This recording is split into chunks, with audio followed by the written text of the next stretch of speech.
Good morning, everybody. Very good, very good. So the spotlight is right in front of me, so I cannot really see a lot of you guys.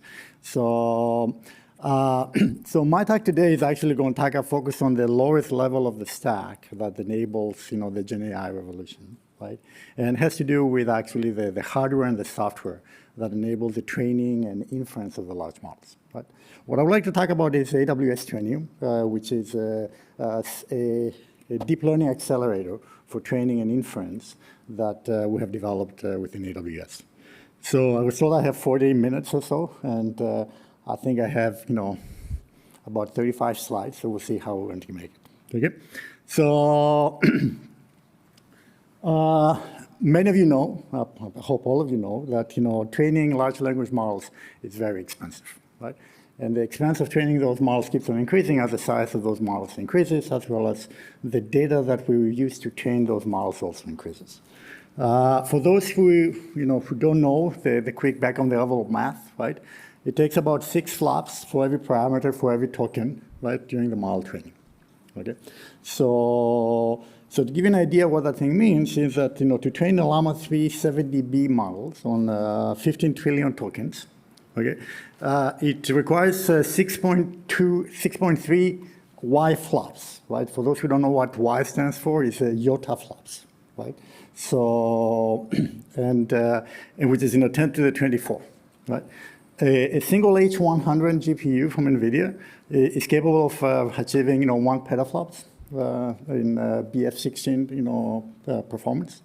Assuming we get about 55% utilization out of the GPU on a 10K GPU cluster, right? That means it takes 13.3 days to train a 70 billion parameter Llama 3 model on 15 trillion tokens. The 10K GPUs translates to 1250 P5 instances. Those are the AWS instances. Each of them has 8 H100 GPUs. So if you go in the listed price, spot price on AWS, right? So you can have your model in 13.3 days after you spend about $40 million. Okay, so that's a lot of money. Okay, so really what I want to do is how to reduce the cost of training those models. And there are many things we can do, right? So we can come up with better training algorithms. We can optimize our compute kernels to go beyond the 55% utilization that I mentioned to you. We can have a smarter sharding strategies to better distribute the computation across the GPUs. I can do more overlapping between communication and computation.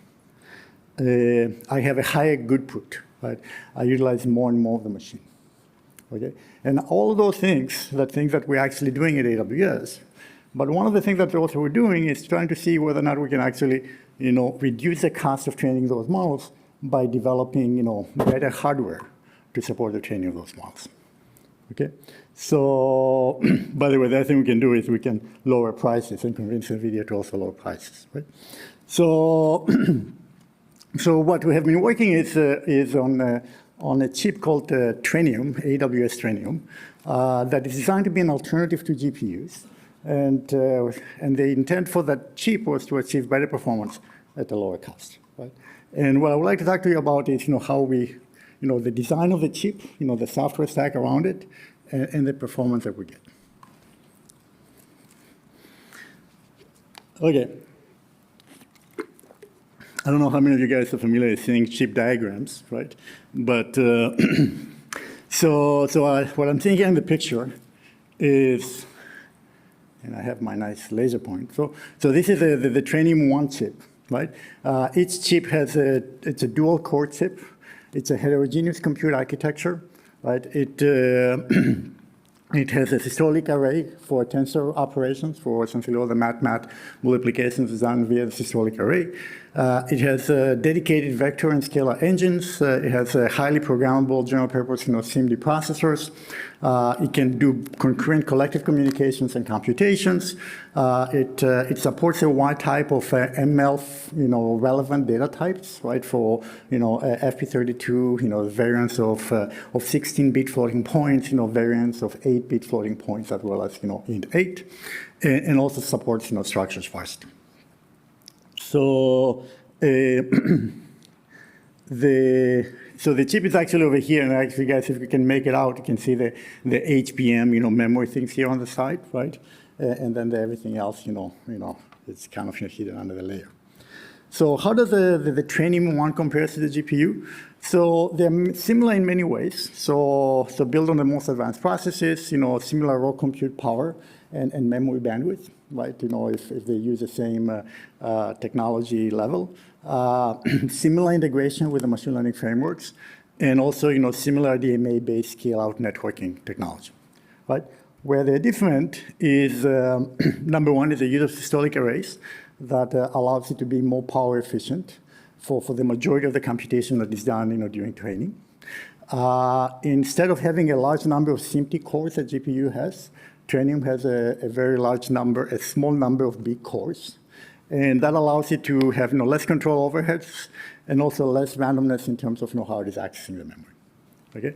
At the same time, it has a dedicated collective engine for the collective operations, and also has optimized numerics for large model training. Right?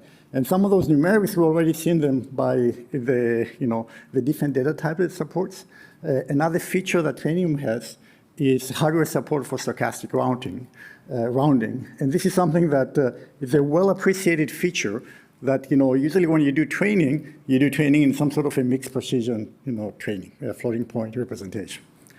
And you usually accumulate your gradients at a higher precision, and then you round it down. So the standard way of doing rounding is what's called a round nearest even. So here's an example in which I have a weight, and then I have a gradient. I add them up to 1.02, 1.2, then I round them, I get back 1, okay? So now, the issue here becomes that, and I do that thing, get 1 with 100% probability, okay? Now, what if I have to do that thing multiple times, right? That's in the course of my training, right? So the optimizer essentially tells it, give me something greater than 1, right? Because keep on wanting to put a gradient over there to increase the weight, but because of the deterministic rounding, you have always get back a 1. Okay, so the idea behind stochastic rounding is to essentially probabilistically get a result of either 1 or 2, right? With a higher probability of being 1, but with a lower probability of getting 2. Okay, and by doing that, right, then you end up having much better convergence in mixed precision training. To give you guys an illustration of that, so here's how training loss looks like if I do the training in FP32, right? And this is kind of the throughput that I get in terms of some metric of sequences per second, right? So it's some metric of throughput performance. Okay. Now, if I do a training, right, with deterministic rounding, right, then I get much better throughput, right, because I'll be able to get a lower precision training, right? I take advantage of mixed precision training, right? But okay, the animation failed.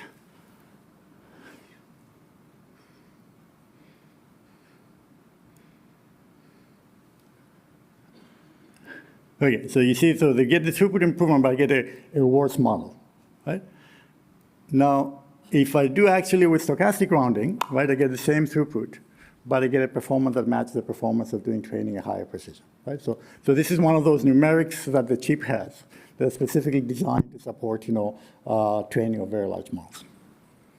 So in the Trainium has a full-fledged stack to support, the scientists who want to train and do inference on their large models. So at the top of the stack, I have frameworks like PyTorch, JAX, and custom frameworks, that provide support. Then there's the neuron compiler stack, right? That it uses to actually generate high-performance code that takes advantage of collectives, right? And then it builds on top of a scale-up network and builds on top of the Trainium chips. Okay, so the center stage in that stack is a neuron compiler that is doing a lot of the heavy lifting in terms of getting performance out of the chip. Okay, so traditionally, there was a kind of a division of labor between what the hardware was doing and what the compiler is doing, right? So traditional hardware, a lot of the cache management, a lot of the page tables, a lot of the hazard prevention and so forth is done by the hardware, right? And that creates some speculation, creates some uncertainty, requires high power, and it's somewhat less efficient, right? On the Neuron, the Trainium compiler, on the Trainium, what we do everything in the compiler. Right? So the compiler optimizes everything, in the entire stack. Okay. And to give you kind of a high-level view about how the compiler stack on Trainium works, right? So I start with the graph optimization that I perform at the high-level operation HLO representation of the computational graph. Then from there, there's the loop optimizations that determine various aspects of layout, tiling, vectorization, pipelining, and so forth. Then I lower the thing down to the actually hardware by hardware intrinsic mapping with the optimized kernels. And then I actually do a scheduling and allocation of those things on the heterogeneous resources of the chip in order to minimize their working sets, high latency, increase concurrency, and so forth. Okay, so all the thing over here is done automatically by the compiler, right? In order to be able to achieve high performance on the hardware.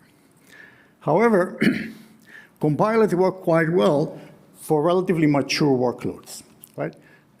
Quite often, though, what we need to do, we want to be able to experiment with some new kind of computational patterns in which the compiler may not yet support. So, for example, I'm an expert and I want to invent a new operator, or I have a new optimizer, a new data type, right? And I would like to be able to take advantage of that, right? Or I'm someone that actually does not mind rolling up their sleeves and actually optimizing some computational kernel on the chip, okay? Or the framework like some new operators that I want to use in my models, right? To support that, we will be soon launching, the neuron kernel interface. Goes by the name of Nikki. And what Nikki is a bare metal language and compiler for directly programming neuron devices. So it allows developers to self-serve and optimize computational kernels themselves. It maps directly in Neuron PSI, and its structure, it has a high-level programming structure that is very similar to OpenAI's Triton language. Okay? And this is a night test, right? If you guys can see the Python code over there. But really, the Nikki is written, in a Pythonic-like syntax, right? And the compiler takes it and optimizes it. Okay. So within essentially the different compilation processes steps that I described before, what the Nikki kernels come in to essentially optimize the hardware-specific intrinsics that I have over there, and allows a developer to actually influence the compilation process. Okay, so what I just described to you guys was just the chip, right, and the software that the chip, supports the chip. So within EC2, we have packets that chip into an instance. So it's called the TRN1 instance that has been generally available for a couple of years now. So it has. It consists of 16 of those Trainium chips, right? Each chip has 2 cores, so this is a 32 neuron core instance. Collectively, the system has 3.4 petaflops of BF16 and TF32 and FP16 performance, right? About 840 T-flops of FP32, and close to about 6.8 P-flops, or actually, P-ops for int-add computations. Okay. It has 512 gigabytes of memory, 13.1 terabytes per second of memory bandwidth out of the HBM. It has a high bandwidth, links between the Trainium chips, right, of 768 gigabytes per second, and it's connected to other Trainium instances, either via a 100 gigabits per second EFA network, or a 1600 gigabits per second EFA network, depending on the particular instance that you have. Right? So you have a lot of bandwidth formed within the node across the chips, and also a lot of bandwidth, connecting the different nodes together. So So what I want to talk about over here is some of the software support that we have been providing, have been building, in order to enable the training of very large models. Okay? So training of LLMs, right, requires large clusters. Right? The very first slide that I motivated you guys, I was operating on a cluster that contained roughly 10K, no, it's about 1,200 P5 instances, right? So it's a very large cluster. It's a cluster that you use to train those models. Otherwise, it will take for a very long time. Okay? So in order to be able to support the training of those models with those large clusters, what we need is we need to be able to parallelize computation and communication. Okay? Being able to actually have implementations that exhibit strong scaling. For those who are not familiar with the concept of strong scaling, so this is the idea of maintaining high efficiency as I increase the cluster size while keeping the work fixed, right? And keeping the work fixed is an important constraint in LLMs because I cannot arbitrarily increase the global batch size and still have a model that converges to a good local minimum. Okay? I need to have network and topology optimized collectives, and also I need to be able to have a fast fault recovery capabilities, right? Because if a cluster of that scales, nodes fail, the job fails, and I need to be able to quickly recover, from that failure without having to losing a lot of work. Okay, so I want to quickly go through some of the work we have been doing to enable some of that stuff. So we have been working on developing what we call the NeoNX distributed library. So this is the NXD. So this is a library that supports a wide range of distribution strategies that they use to distribute the computations for training very large models. Things like data parallelism with 0-1 sharding, tensor parallelism, pipeline parallelism, expert parallelism in the context of MOE models. And the library supports different types of models. Things like dense transformer models, sparse models of the type of mixture of experts, multimodal models, and many more. Okay, so those are libraries that they are optimized to work extremely well on large Trainium clusters. The other thing we have been working on is to optimize collective communications on Trainium. So, and Trainium provides support for a wide range of collective communication operations that they're commonly used to train very large models. And those collective communications are actually aware of the hierarchical and hybrid interconnection networks of those clusters, right? For example, we quite often take advantage of the fact that within node communication bandwidth is higher than across nodes. So essentially, in order to implement the collectives in a two-stage fashion, so that first stage stays within a node, second stage goes across a node, right? So that we can achieve the highest performance. Another example of some of the work that we have been doing, and we are incorporating the stack, is some of the work on enabling efficient in-memory checkpointing, right? So if I want to be able to as I mentioned, fault tolerance, right, is a very important component for large training jobs. And the standard way of achieving that is by doing what's called a checkpoint restart, right? So periodically you save the state of your computations. Upon failure, you go back to your previously most recent saved state, and then restart the computations from there, right? So in order to minimize the overhead associated with that, recovery, you want to minimize, how much of the computation I have to redo, right, between the frequency of those checkpoints. So what I have been working on is to be able to implement, in-memory checkpointing with the goal of being able to checkpoint after every iteration, right? And do that thing in such a way that I achieve very minimal overhead. Okay. So and we, and this is something as a work that was published, last year as OSP, we're able to actually achieve that. And by combining in-host memory checkpointing with cross-host checkpointing for redundancy, as well as training-aware scheduling of the communication involved checkpointing, so that it will not interfere with the training. Okay, and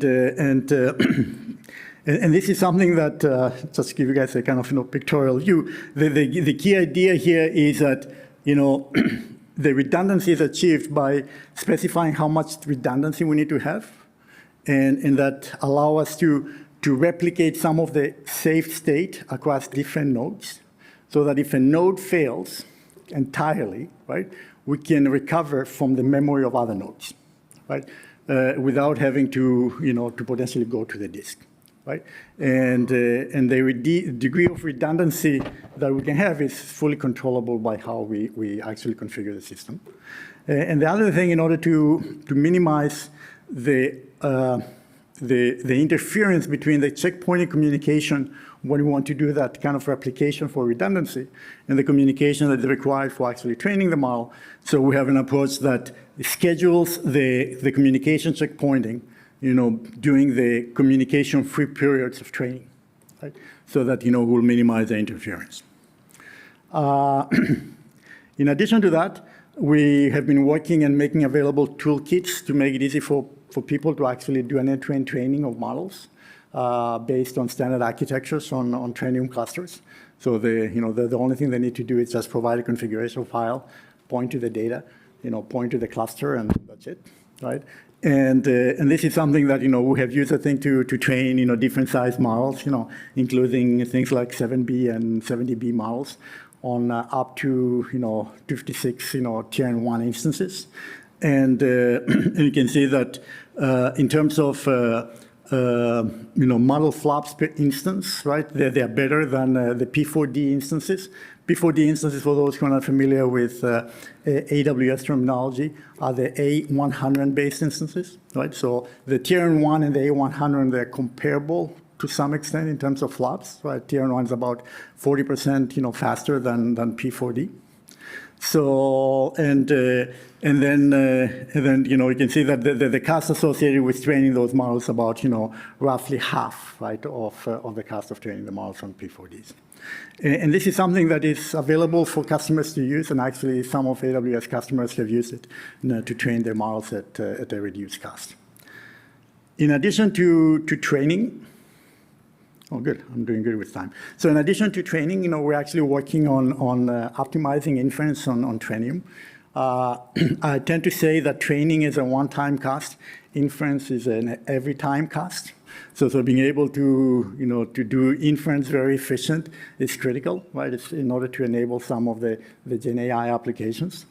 And and we're developing, at this point in time, we have two different libraries that people can use to implement, take advantage of Trainium to do efficient inference.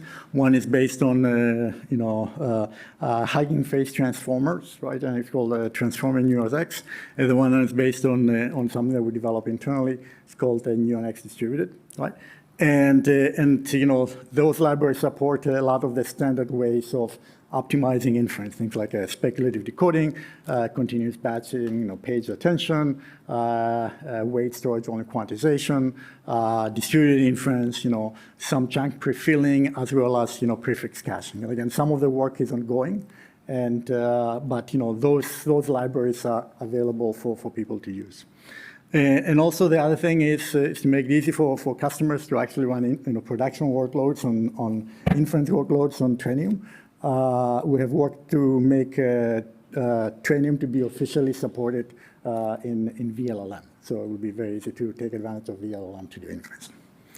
To give you guys a kind of a bird's eye view about some of the benefits of some of those optimizations, right? So speculative decoding, for those guys who are not familiar with the idea, is use a pair of models, a draft model and a target model. You use a draft model to speculate some tokens, and use the large model, your target models, to verify those tokens. So if your speculation is correct, then you benefit because verification is much faster, right?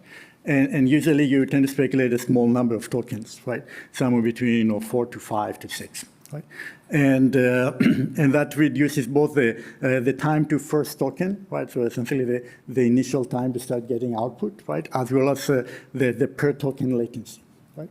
So by taking into account of speculative decoding, you can get roughly about a 4x improvement on both of those metrics. Okay?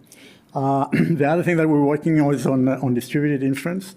And pipeline parallelism is a standard way of enabling the inference of very large models that cannot fit on a single instance, right? And the drawback of doing that, it increases the inference latency, both because the computations are now split across different nodes or different devices, right? And not, you don't use all the devices to perform the compute, right? And also there is a latency from from pipeline stage to pipeline stage. And then the other thing that we're working on is on being able to to separate the prefill stage from the generation stage. Prefills is a stage when you actually encode the input context, and that is a compute-bound part of the inference. And the generation stage is when you actually autoregressively generate a successive token, and this is a memory-bound part of the computation, right? And by having a different strategy and a different node or set of nodes to be doing the prefill stage, right, we can take advantage of the most effective parallelization strategy for these type of computations, and then you have a different node and a different parallelization strategy for the autoregressive stage to actually also take advantage of the best configuration for that stage. So Trainium is not as widely known, right, as the NVIDIA's GPUs, but and part of it has to do with, of course, we're slowly ramping up, the production of the chips and the nodes, right? But we are using it within Amazon to actually power real-world workloads, right? So this summers, right? So late springs, early summers, Prime Day, we used over 80,000 new devices to power Rufus, right? Are you guys familiar with Rufus? Show of hands. Huh? You guys don't have an Amazon app? So Rufus is a chatbot in the Amazon shopping app, right? In which you can ask questions and interact with Amazon.com through a chat interface, right? So that became generally available right around the time of the Prime Day. So that was like it's one of those things you make it generally available a feature, right? And then you hit Prime Day, right? So it's like the peak of the utilization of a feature like that. So we had to use close to 80,000 new devices, right, to support Prime Day, and served millions of customers the Gen AI requests, right? Now, what I talked about you guys is Trainium 1, right? So Trainium 1 is a chip that was announced a few years back, actually more than a few years back, right? And the instances have been around for about a year and a half or so, right? And progressively, there's much more widely available, right? Last year at reInvent, we announced Trainium 2, right? So Trainium 2 is the second iteration of Trainium. And it has 4x the compute performance, 3x the memory capacity, 4x the memory bandwidth, right, and up to 8x networking. I actually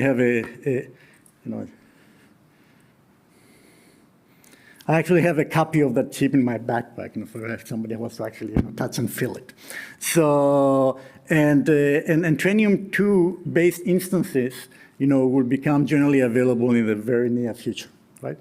So this is a chip that, in terms of the raw compute performance of that, right, is actually much higher than H100, and has a much higher memory bandwidth, much higher total memory, and the memory bandwidth, both of the memory bandwidth to the memory as well as the network bandwidth, within the chip and across nodes, right? So this is something that, will significantly speed up the training of very large models. Okay, so. So I would like to conclude, and I would like to kind of pre-announce something, and just give you kind of my takeaway, thoughts, and then we can open up for some discussion. I think we have some time. So within AWS, we like to support academic research, right? And this is something that we have been doing for several years now. So we have a program called the Amazon Research Awards that many of you guys, or at least some of you guys may have already received some funding through that. And this is something that is, you can find more about it if you go to Amazon.science, website, to see, both, past, participants, past announcements for Amazon Research Awards, announcements of some of the people who awarded the awards, and, future announcements of Amazon Research Awards, would be at Amazon Science. Okay. However, in addition to that, we're in the process of launching a new initiative, which we call it Build on Trainium for Academics. So this is a significant investment on our side to enable researchers to take advantage of Trainium and also to build a community around Trainium. Right? So this is we're planning to invest $110 million, right, to build into a university AI research education program. The typical Amazon Research Award is around $100,000 max. The awards as part of the Build on Trainium program, they will be maxed at about, $500,000 per proposal. In addition to that, research funding we'll be providing will make available to researchers for a first of its kind Trainium clusters to be used for research purposes. Okay, so and again, this is, if I'm going to wear my academic hat now, right?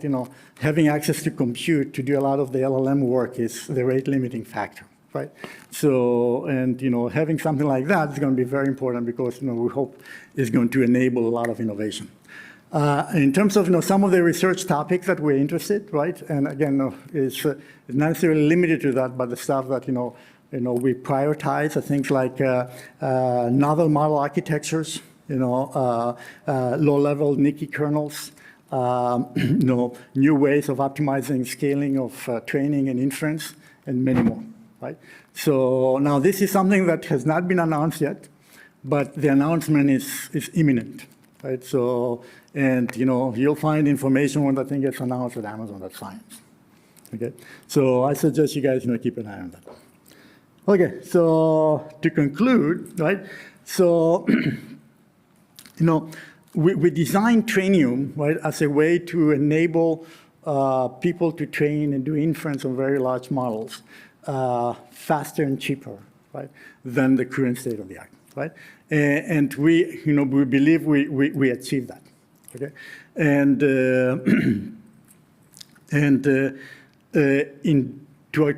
go there, right? We made some design choices, right, both at the hardware level, right, as well as at the software level, that were somewhat uncommon, right, but they have paid out. Nikki is that I briefly mentioned to you. This is not out yet, but also that will be announced, pretty soon. So you guys, if you connect the dot, there is a Trainium 2 coming out. Amazon Research, the Built on Trainium initiative, Nikki, all of those things will become available at roughly the same time, right? And really what, Nikki will be, it's a framework that, really want the academic community to contribute to it, right? And use to actually derive value and performance out of Trainium. And as I mentioned to you, Trainium 2 is just around the corner. And its performance level, it's much better than what we can get right now for many other deep learning accelerators. So thank you, and I'll stop here.